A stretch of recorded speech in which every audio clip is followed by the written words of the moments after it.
Sebelum waktu bermula, sebelum bintang-bintang berkelip di kehampaan, hanya ada keheningan, hanya ada yang belum termanifestasi, tak berwujud, tak terpikirkan. Di tengah kesunyian abadi itu, berbaringlah Dewa Wisnu, Sang Maha Tertinggi. Mengapung di atas samudra, tak bertepi dari kekosongan kosmik, di tubuh ular agung Anantashesha, yang lilitannya memeluk keabadian itu sendiri. Dari pusarnya, mekar teratai penciptaan. Dari teratai itu muncul Dewa Brahma, pencipta segala dunia. Yang kemudian Dewa Brahma membentuk alam semesta, maka dimulailah sandiwara perputaran agung sang waktu. Namun dalam ajaran Hindu, waktu tidak mengalir lurus. Ia bergerak dalam siklus tak berkesudahan, luas perkasa, abadi. Seperti malam yang mengikuti siang, seperti pergantian musim, demikianlah setiap yuga datang dan pergi silih berganti. Ada 4 zaman agung yang membentuk takdir para dewa, asura, dan manusia. Ini bukan sekadar kisah masa lalu. Ini adalah kebenaran keberadaan kita, detak suci dari Sanatana Dharma, dan di sini Dewa Wisnu adalah saksi segala yang terjadi.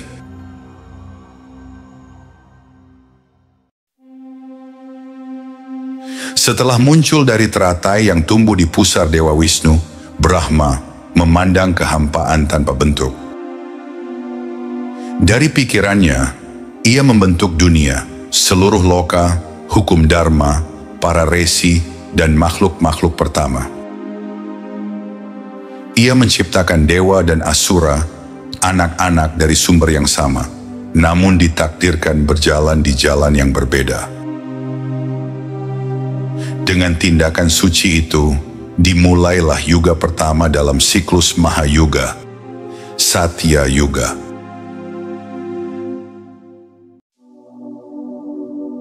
Di masa ini, Dharma berdiri tegak di 4 kakinya. Manusia hidup selaras dengan alam dan dunia rohani. Mereka menjalani tapa, ahimsa, dan kejujuran tanpa usaha. Tidak ada kelaparan, tidak ada penyakit. Bumi yang disebut Pertiwi memberi segalanya dengan sukarela. Musim seimbang, sungai murni, langit terlihat begitu tenang. Para resi agung berjalan di antara manusia. Resi Brigu sebagai penguji para dewa. Resi Atri yang merupakan ayah dari Dattatreya. Resi Pulasca, leluhur Rahwana dan penjaga ilmu pengetahuan. Dan juga Resi Washista sebagai penasihat raja dan para dewa. Namun bahkan di dalam kedamaian emas Satya Yuga, alam semesta menghadapi ujian halus. Untuk menjaga keseimbangan suci Dharma, Dewa Wisnu mengambil 4 awatara agung, masing-masing sebagai jawaban terhadap kekacauan yang muncul. Ketika Asura Hayagriwa mencuri Weda dan membuangnya ke samudra kosmik, Wisnu turun sebagai Matsya, sang ikan raksasa, di tengah banjir besar. Ia membimbing Raja Satyavrata dan mengembalikan kitab suci itu, memastikan kebijaksanaan penciptaan bertahan di yuga-yuga berikutnya. Lalu datang Kurma Awatara, sang kura-kura kosmik.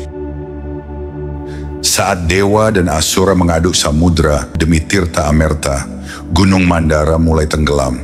Dewa Wisnu sebagai kurma menopang dunia di punggungnya, menjaga keseimbangan usaha, keinginan, dan tatanan ilahi.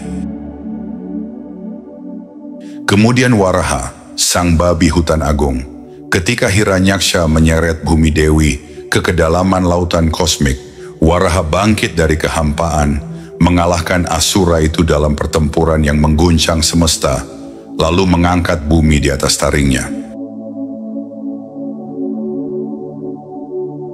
Dan Narasimha, Maha Awatara, untuk melindungi Bhakti Prahlada, Dewa Wisnu muncul dari pilar istana Hiranyakasipu. Bukan manusia, bukan hewan, dan merobek Hiranyakasipu, menghancurkan kesombongan yang ia anggap tak terkalahkan. Satya Yuga, zaman terpanjang dan paling bercahaya. Namun meski Dharma tetap kuat, benih kesombongan telah tertanam. Beberapa resi mulai bangga akan tapa mereka. Sebagian manusia mendambakan kuasa, kenyamanan, dan pengakuan.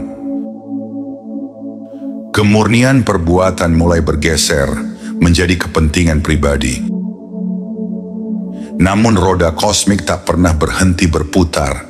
Cahaya Satya Yuga mulai redup dan dimulailah Treta Yuga.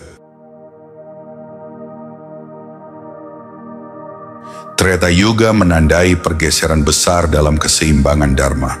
Jika di Satya Yuga Dharma tegak di 4 kakinya, maka di Treta Yuga ia berdiri hanya di 3 kaki.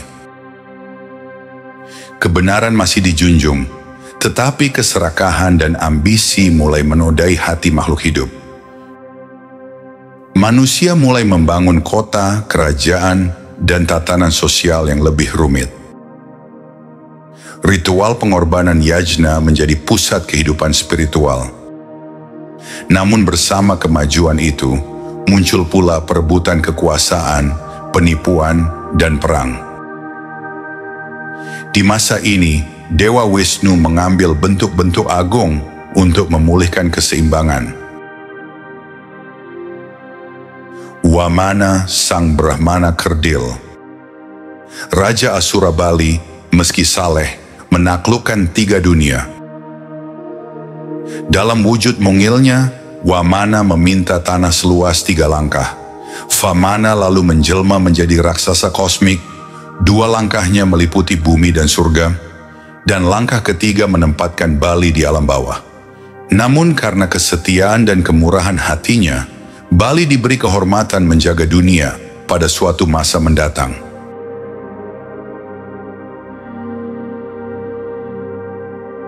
Parashurama, sang Brahmana bersenjata kapak. Ketika para ksatria menyalahgunakan kekuasaan dan menindas rakyatnya, Dewa Wisnu turun dengan kapa ilahinya. Ia membersihkan bumi dari kesombongan mereka, bukan sekali, tetapi 21 kali, mengembalikan keseimbangan antara kekuatan dan kebijaksanaan. Treta Yuga juga adalah panggung bagi kisah Agung Ramayana. Rama, awatara Wisnu yang keagungan dan dharmanya menjadi teladan abadi, lahir di Ayodhya. Bersama istrinya Sita, adiknya Lakshmana, dan sekutu agungnya Hanuman, ia menghadapi Rahwana, raja raksasa Lanka yang dikuasai nafsu dan kesombongan. Perang besar di Lanka menjadi simbol abadi bahwa Dharma meski terancam selalu bangkit kembali. Treta Yuga berlangsung 1.296.000 tahun manusia. Namun seiring berjalannya zaman, Dharma kehilangan 1 kakinya lagi, dan datanglah Dwapara Yuga. Di Dwapara Yuga, Dharma berdiri hanya di 2 kaki. Manusia menjadi lebih mahir dalam seni, ilmu pengetahuan, dan peperangan. Namun kejujuran semakin jarang. Ambisi politik dan intrik keluarga memicu perselisihan tanpa henti. Usia manusia semakin pendek, antara kebaikan dan kejahatan pun semakin samar, Dharma dan Adharma semakin sulit dipahami. Namun untuk menjaga hakikat kesejatian, Maharesi Vyasa meninggalkan warisan yang tak ternilai. Di awal Dwapara Yuga, disinilah Maharesi Agung Vyasa membagi pengetahuan semesta menjadi 4 bagian, Rig Weda, Samaweda, Yajurveda, dan Atharva Weda. Dwapara Yuga merupakan panggung besar bagi kisah Mahabharata, kisah perang terbesar yang pernah mengguncang bumi. Keturunan keluarga Bharata terpecah menjadi Pandawa dan Korawa, saudara yang terikat darah namun terbelah oleh keserakahan dan dendam. Di masa genting ini, Dewa Wisnu mengawatara kembali. Terlahir di bawah penjara bawah tanah kerajaan Kamsa, tumbuh di sebuah desa sederhana, menghabiskan masa remaja dengan sahabat gembalanya, Sudama, dan menenun cerita cintanya bersama Radha. Namun dia hadir untuk misi yang lebih besar, puncaknya ketika tanah Bharatawarsha bergejolak atas perseteruan keluarga Kuru. Krishna memilih sebagai penasihat, diplomat, dan kusir Arjuna di medan perang Kurukshetra. Ia mengungkapkan ajaran agung Bhagavad Gita, penuntun jiwa melintasi lautan kelahiran dan kematian. Namun Dwapara bukan hanya kisah manusia. Di masa ini, para dewa dan asura bersekutu dan berperang demi amerta, ilmu, dan kekuasaan. Kekuatan magis, senjata surgawi, dan siasat licik menjadi bagian dari keseharian para pahlawan dan penjahat. Dwapara Yuga berlangsung 864.000 tahun manusia. Dan ketika ia berakhir, Dharma kehilangan satu kakinya lagi. Tinggallah Kali Yuga, zaman yang kita hidupi saat ini.